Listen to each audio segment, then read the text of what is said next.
श्री स्वामी समर्थ. अवधूत चिंतन श्री गुरुदेव दत्त.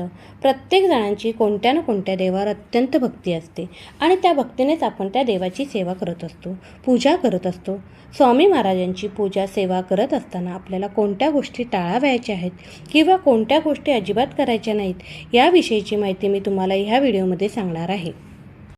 तुम्ही पण स्वामी सेवा करत असाल तर नक्की या गोष्टी पाळल्या पाहिजे. चला तर मग सुरुवात करूया व्हिडिओला. अडचणीत सापडलेल्या गरजू व्यक्तींना तसेच अपंगांना मदत करणे हा सेवेकरी धर्म आहे.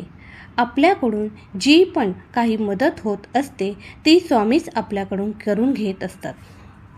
आपण केलेले कार्य स्वामींना समर्पित करणे म्हणजेच निस्वार्थ भावनेने केलेले कार्य आपण समजले पाहिजेत.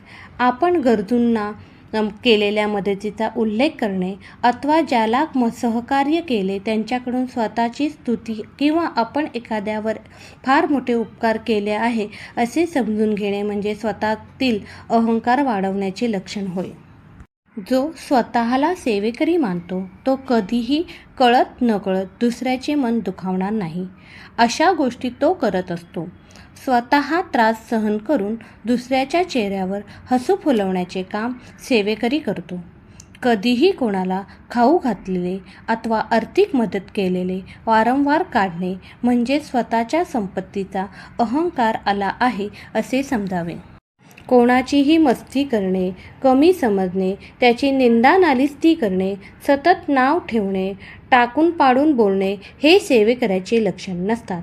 लहानांपासून ते वृद्ध व्यक्तीपर्यंत प्रत्येकासोबत विनम्रपणाने वागणे, त्यांचा आदर करणे हे सेवेकऱ्याचे लक्षणं असतात. ज्या वेळेस आपण कोणालाही केलेली मदत काढत असतो तसेच कोणाचीही मस्करी निंदा करत असतो त्यावेळेस आपण केलेली ही सेवा त्या व्यक्तीकडे जात असते. आपण नंतर असे म्हणतो की आम्ही कितीही सेवा केली तरी आमची समस्या सुटत नाही. म्हणून स्वामींना तुमच्या सेवेबरोबर मन आणि चरित्र देखील समर्पित करा आणि स्वतःचेच आत्मपरीक्षण करा.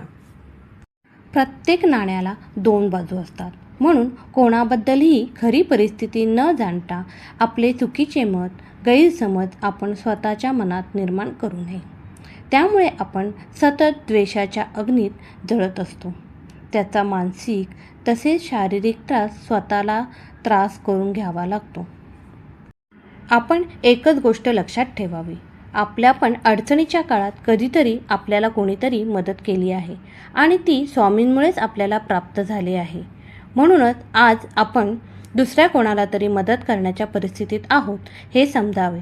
त्यामुळे आपण कधीही स्वतः अहंकार निर्माण करून घेऊ नये. कधी कोणाला खाऊ घातलेले काढणे तसेच माझ्यामुळे सर्व चांगले झाले आहे असे सतत म्हणत राहणे म्हणजे आपण केलेल्या मदतीचे पुण्य कमी करणे होय. केलेल्या मदतीचा काहीतरी परतफेड मिळावी म्हणून अपेक्षा ठेवणे याला स्वार्थपणा म्हणतात. एखाद्याला जाणून बुजून त्रास देणे अशा लोकांच्या पाठीशी कधीही स्वामी समर्थ नसतात असे समजावे.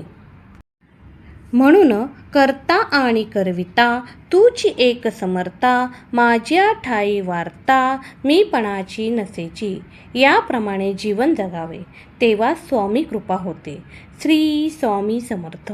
वरीलप्रमाणे सर्व स्वामी भक्तांनी स्वामी सेवेकऱ्यांनी या गोष्टी पाळाव्यात. श्री स्वामी समर्थ. श्री स्वामी समर्थ.